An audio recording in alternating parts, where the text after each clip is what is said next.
안녕하세요. 미용실을 운영하며 딸 하나를 키우고 있는 30대 여성입니다.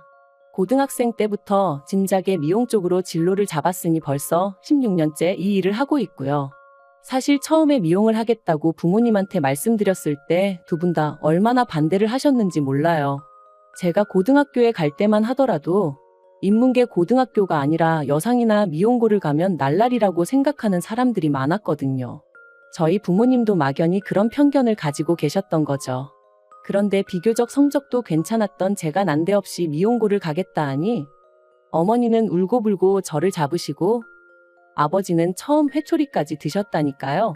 하지만 자식 이기는 부모 없다고 제가 계속해서 고집을 부리니 그래 한번 해봐라 하고 결국엔 허락을 해주셨습니다. 그리고 저는 제 결정을 믿어주신 부모님을 위해서라도 무조건 성공해야 한다는 마음으로 다른데 한눈 팔지 않고 묵묵히 제 일만 하면서 경험을 쌓아왔네요. 그리고 마침내 남의 미용실에서 1회번 1억과 친정부모님이 보태주신 3천만 원으로 제 미용실을 오픈할 수 있었죠. 그리고 이렇게 본격적으로 미용실을 오픈하고 얼마 되지 않아 남편이 저에게 프로포즈를 해왔습니다. 친구 소개로 만나서 사귄 지 4년차가 돼가던 해였기에 솔직히 시기상으로는 성급한 프로포즈는 아니었죠. 하지만 저는 제 미용실을 제대로 운영해 나가고 싶었기에 남편의 프로포즈가 부담스러웠어요. 사실 결혼이라는 게 식만 올리면 끝이 아니잖아요.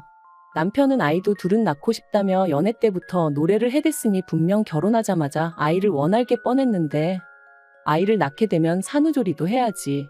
이후로도 엄마인 제 손이 필요할 걸 생각하면 정말이지 엄두가 나질 않더라고요.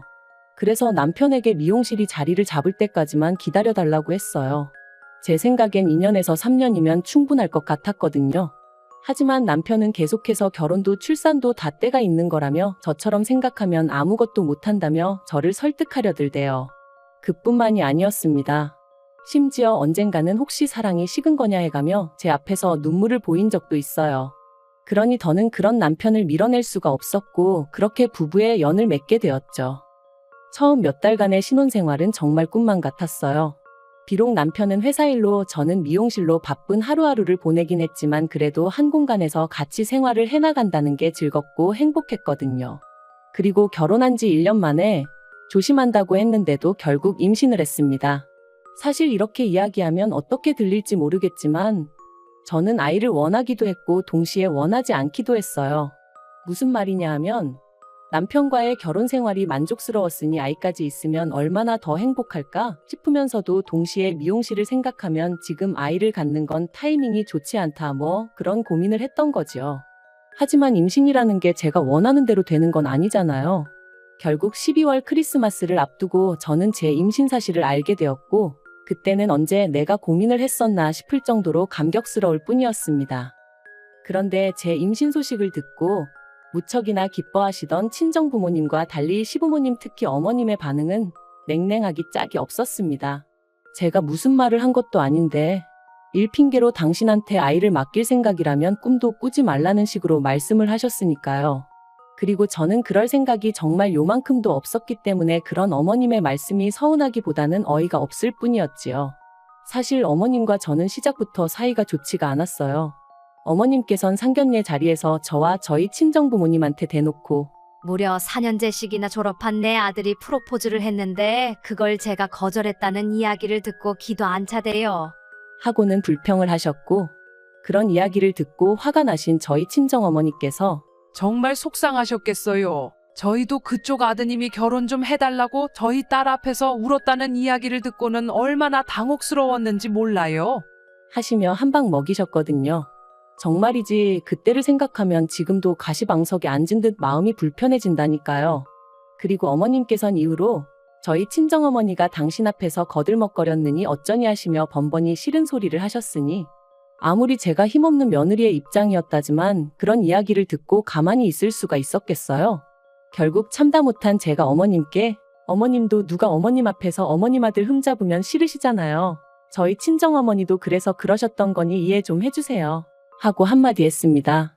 그러니까 이제 제가 저희 어머니 닮아서 상대가 누구건 간에 하고 싶은 말은 다 하고 산다고 아주 웃기지도 않는 집구석이네 어쩌네 하시더니 급기야는 대놓고 저를 무시하고 깔보기까지 하셔서 저도 마음이 많이 상한 상황이었거든요. 그런데 그런 와중에 대뜸 애 안 봐준다 소리까지 하시니 제가 얼마나 어이가 없었겠어요. 심지어 다른 시댁에선 산후조리원비도 주고 그런다던데 그런 건 물론 바라지도 않았지만 이런 방구도 없으셨으면서 말해요. 그래서 저도 걱정 마시라고 어머님한텐 부탁 안 드린다 했네요. 그리고 어느덧 시간이 흘러 출산 예정일까지 한 달도 남기지 않았던 때 어머님의 생신이 있었습니다. 저는 남편에게 나는 안 갈 테니 당신하고 신우하고 챙겨드리라 했고 남편도 알겠다고 했어요. 그런데 어머님께서 그런 법이 어딨느냐 하시며 그래도 얼굴은 비추고 가는 게 예의 아니냐 하시대요. 신우도 하는 말이 어머님이 음식을 하라는 것도 아니고 와서 다 같이 축하하고 밥이나 한 끼 먹고 가라는 건데 그것도 어렵냐며 싫은 티를 냈고요. 그래서 결국 울며 겨자 먹기로 시댁에 갔습니다. 그런데 막상 도착하니까 어이가 없었어요. 왜냐하면 정말 먹을 거라곤 하나 되어 있는 게 없었거든요.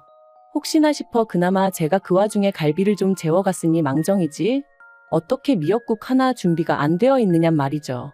하지만 저를 정말 어이없게 한 건 그것만이 아니었어요.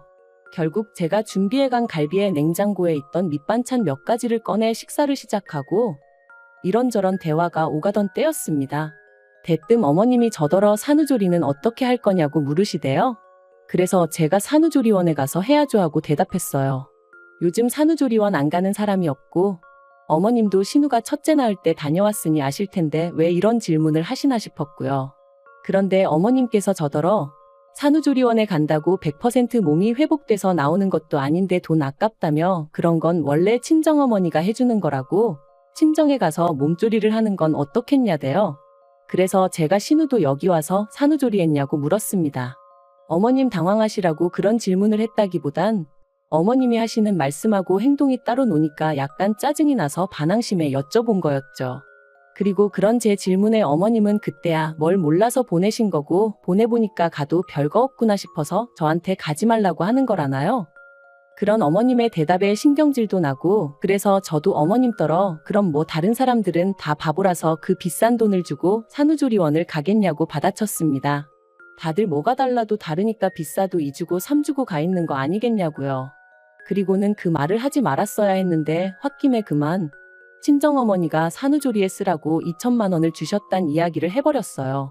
사실 친정어머니께서 제가 대학도 안 갔지 시집갈 때도 제가 제 힘으로 갔지. 그러니까 이래저래 못 해주신 게 마음에 걸리셨던 모양이에요. 그래서 제가 임신한 걸 아셨을 땐 산후조리원비만큼은 꼭 해주고 싶으셨다 하시더라고요. 그리고는 그렇게 현금 2천만 원이 든 통장을 저에게 주셨고 당연히 저는 산후조리원이 이렇게 비싸지는 않으니 이렇게 많이 안 주셔도 된다고 했는데 친정부모님 두 분 다 부모 마음이 그런 게 아니라며 쓸 만큼 쓰고 나머지는 가지고 있다 나중에 요긴하게 쓰라셨어요. 그래서 저는 이 돈은 시부모님은 물론이고 남편에게도 숨길 생각이었는데 아무튼 방정맞은 제 입을 탓해야 했죠. 2천만 원이란 소리에 어머님의 눈이 휘둥그레해지더니 저더러 정말 그 돈을 다 산후조리원에 쓸 거냐 되물으셨습니다. 그리고 아차 싶었던 저는 산후조리원비로도 쓰고 필요할 때 요긴하게 써야죠 하고 대충 둘러대긴 했지만 제 이야기는 더 이상 어머님 귀에는 들리지 않는 눈치였네요. 그리고 그렇게 집에 돌아온 지 이틀째 되던 날 어머님이 전화를 해오셔서는 하시는 말씀이 당신이 곰곰이 생각을 해봤는데 역시나 산후조리원을 가는 건 아까운 것 같다며 대신 당신이 산후조리를 해주시겠다셨습니다. 그래도 아무렴 할머니가 낫지 생판남이 낫겠냐면서 말해요. 그리고 저는 그런 어머님의 말씀에 너무 당황한 나머지 돌려물을 생각도 못하고 갑자기 왜 그러시냐고 대놓고 물었어요. 분명히 임신 소식을 알렸을 때만 하더라도 제가 무슨 말을 하기도 전에 애는 못 봐준다며 사람을 무안하게 하셨던 분이셨으니까요. 하지만 어머님께선 계속해서 당신이 해줄 건 없고 애라도 봐주고 싶어 그런다며 고집을 피우셨는데 솔직히 저랑 어머님이랑 평소에 사이가 좋았다면 어머님의 그런 말씀이 조금은 애틋하게 그리고 감사하게 들렸을지도 모르겠습니다. 하지만 전혀 그런 관계가 아니었다 보니 어머님이 그렇게 나오시는 게 불편하기만 했네요. 그리고 까놓고 말해서 어머님께 제 산후조리를 맡기면 하다못해 제가 어머님한테 안마라도 한번 시원하게 받을 수 있겠나 싶더라고요. 어머님이 저희 살림을 해주시는 것도 싫지만 해주신다고 한들 그 사이에 제가 마음 편하게 잠을 잘 수도 없을 테고요. 게다가 어쨌든 그렇게 저희 집에 와 계신다 치면 설령 어머님께서 안 받는다 하셔도 제가 돈을 안 드릴 수가 있냔 말이죠. 결국 돈은 돈대로 쓰고 몸조리는 하나도 못할 게 뻔했습니다. 그래서 제가 어머님더러 산후조리만큼은 제가 알아서 하겠다고 했어요. 요새는 출산하는 병원에서 소개도 해주니 걱정 안 하셔도 된다고요. 그러자 어머님도 더는 하실 말씀이 없으셨는지 그래 너 잘났다 하시고는 전화를 탁 끊어버리시대요. 그 일이 있고 며칠 뒤 저는 출산을 했고 눈에 넣어도 아프지 않을 딸을 낳았습니다. 병원에 오신 어머님께서 기어이 산후조리원에 갈 거냐 하시는데 옆에 계시던 친정어머니께서 당연한 거 아니냐며 저 대신 대답을 해주셨어요. 그리고는 산후조리원에서 나오는 대로 친정으로 데려가서 2주 정도 더 데리고 있을 거라고 하시더라고요. 그러자 어머님께서 그러면 당신 아들이 한 달 가까이 혼자 있어야 되는데 그게 말이 되냐며 짜증을 내시대요. 물론 저희 친정어머니께서 다 큰 어른이 한 달 혼자 있는 게 뭐가 대수냐며 우리 딸애랑 결혼하기 전에도 혼자 살았다는데 별 걱정을 다 하신다고 어머님 입을 막아버리셨지만요. 그런데 어휴, 그 타이밍에 그렇게 일이 겹칠 줄 누가 알았겠어요? 산후조리원에서 퇴소하고 친정에 도착한 지 이틀째 되던 날이었습니다. 높아진 친정어머니 목소리에 잠에서 깼는데 누구랑 통화를 하고 계신 건지 어머니 표정이 좋지가 않았죠. 그리고 이내 어머니가 전화를 끊으신 걸 보고는 누군데 그러냐니까 저희 어머님이라면서 하시는 말씀이 어머님이 넘어지셨답니다. 어디 계단에서 발을 헛디디셨는지 아무튼 넘어지셔가지고 어깨를 다치셨다는 거예요. 그러면서 어머님이 아무래도 제가 와야 할 것 같다고 그러셨다나요? 당신 수발 들 사람이 마땅치 않다면서 말이죠. 그리고 친정어머니는 그런 어머님에게 지금 내 딸이 여기 놀러와 있냐고 생각이 왜 이렇게 짧으시냐고 화를 내셨던 거고요. 아무리 어머님이시라지만 어찌나 어이가 없던지. 하지만 한편으론 정말 안 가도 되나 싶대요. 그래서 친정어머니께 괜찮을까 하니까 저더러 네 몸은 네가 챙겨야 되는 거라며 여자가 산후조리를 잘못하면 평생 힘들다고 그쪽은 신경 쓸 것도 없다셨어요. 그리고 그 집에 자식이 없냐고 네 서방 있고 네 신우도 있는데 뭐가 문제냐 그러시는데 듣고 보니 정말 다 맞는 말인 거죠. 심지어 신우는 일을 하는 것도 아닌데 왜 피 한 방울 안 섞인 며느리를 찾으시는 건지. 아무튼 그래서 에라 모르겠다 생각하고 안 갔어요. 그리고 이후로 이 일로 인해 두고두고 어머님한테 술상 위 안주거리 마냥 씹히고 또 씹혔네요. 친척분들한테도 어찌나 제 욕을 해대셨는지 정말 결혼식 때나 한번 뵈었던 먼 친척분이 저더러 네 시애미한테 잘하라고 그러면 못 쓴다고 문자를 다 보내셨더라니까요. 그리고 이후로 시간은 흘러 어느덧 저희 애는 2살이 되었고 신우도 둘째의 출산을 코앞에 두고 있었어요. 솔직히 저랑은 크게 관계 있는 일이라고는 느껴지지 않았다 보니 저는 별 생각은 없었고요. 그런데 하루는 어머님께서 연락도 없이 저희 애가 보고 싶어 왔다는 핑계로 저희 집에 오셔서는 신우 출산 선물로 뭘 해줄 거냐입니다. 벙찌더라고요. 왜냐하면 저 출산했을 때 시부모님한테도 신우한테도 정말 1,000원짜리 하나 뭐 받은 게 없었거든요. 당시 어머님 어깨 다치시고 어쩌고 하면서 저 애 낳고 그런 건 다 유야무야 되는 통에 말이죠. 하지만 솔직히 생각하기에 선물이든 뭐든 해주려는 마음 있고 생각 있었으면 언제라도 얼마든지 해줄 수 있었을 텐데. 아무튼 시댁 쪽에선 남편을 제외하곤 누구 하나 뭐 필요한 거 없냐 물어본 사람이 없었습니다. 그런데 이제 와서 신우 출산 선물이라니. 그것도 대놓고 물어보시니 제가 어처구니가 없을 수밖에 없었죠.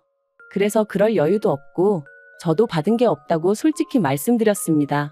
그랬더니 어머님이 뒷부분은 못 들은 척 하시고는 너 그때 네 친정엄마가 준 돈 벌써 다 썼냐는 거예요. 불여 2년이나 지난 상황에 그 돈을 어머님이 들먹이시니 황당하기도 하고 어이가 없었습니다.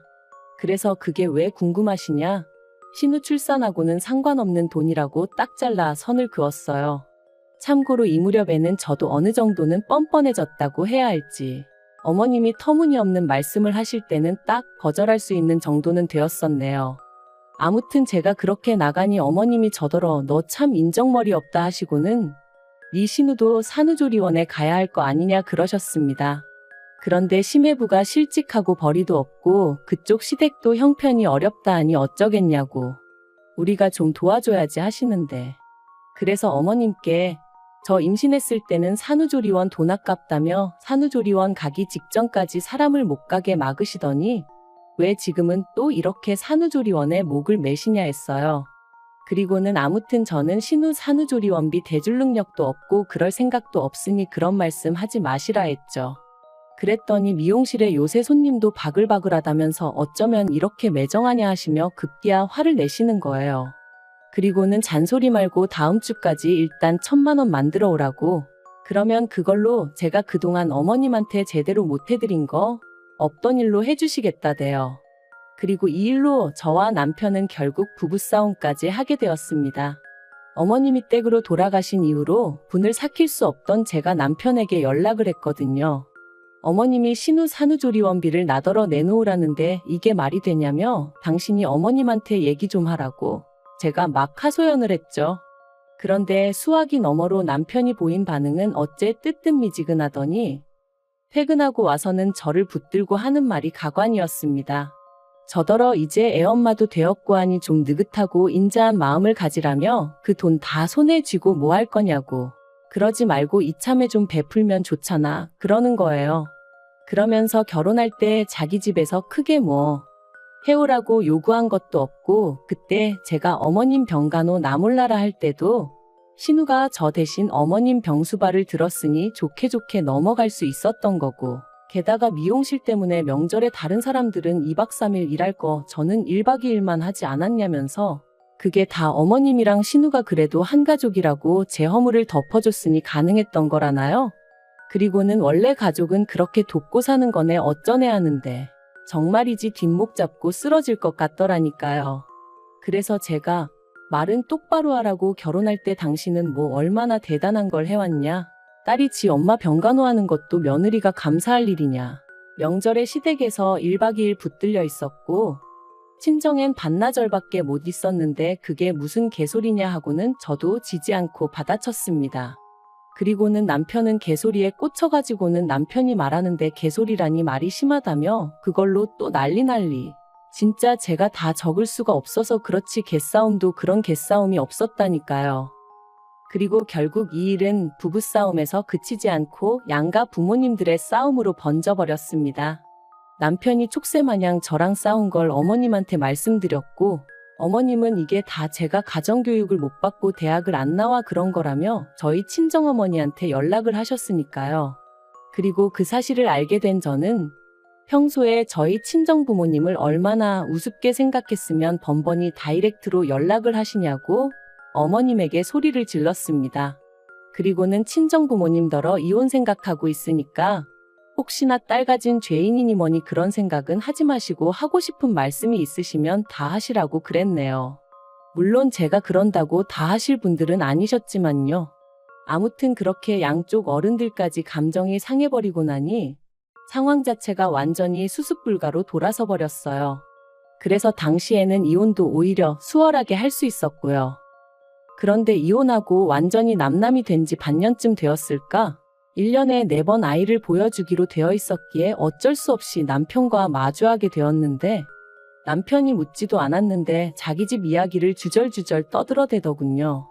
듣자 하니 신우는 심해부랑 이혼했고 어머님은 어깨가 다시 안 좋아지셔서 지금은 아예 오른쪽 팔은 거의 쓰지 못하시는 상황이라고요. 그래서 제가 안 됐네 한마디 하니까 남편이 기껏 한다는 소리가 이게 다 그때 제가 병간호를 안 해드려서 그렇답니다. 자기 누나 성격 알지 않냐고 거긴 저처럼 야무지지가 못하다며 그 당시 저만 제때 와서 어머니를 돌봐드렸어도 지금 저 지경까지는 안 되셨을 거라나요? 그리고는 자기한테 뭐 미안한 감정이 없냐 하더니 애를 생각해서라도 다시 합치면 안 되겠냐입니다. 그러면 자기는 자기대로 저희 부모님한테 못 해드린 거 자기가 아들이다 생각하고 해드릴 거니까 저도 저대로 어머님 좀 보살펴드릴 순 없겠냐고. 자기 정말 반성 많이 했다면서 뭐든지 처음이 어렵지 두 번째는 할만한 거네 어쩌네. 당연히 말 같지도 않아서 애 앞에서 개망신당하기 싫으면 입 다물라고 했어요. 처음부터 학벌 가지고 사람 무시하고 결혼한 이후로는 어떻게든 며느리 돈이나 빼먹으려고 하고 정말 상종 못할 인간들 아닌가요? 사실 친정부모님이 여러 가지로 도움을 주고 계시곤 있지만 그래도 여자 혼자의 몸으로 돈 벌고 애도 키우고 하는 게 쉬운 일은 결코 아니에요. 하지만 만약에 제가 결단을 내리지 못하고 계속 이리저리 끌려다니며 살았다면 지금의 이 자유로움과 행복 그리고 만족감은 결코 느끼지 못했을 겁니다. 혹시나 이혼녀라는 그 타이틀이 무서워 결단을 내리지 못하는 분이 계시다면 이혼한다고 세상이 어떻게 되는 거 아니라는 거. 이혼은 행복으로 가는 지름길의 또 다른 이름이라는 걸 꼭 말씀드리고 싶네요. 나의 행복은 내가 만들어가는 거라는 거, 그것만 기억하세요.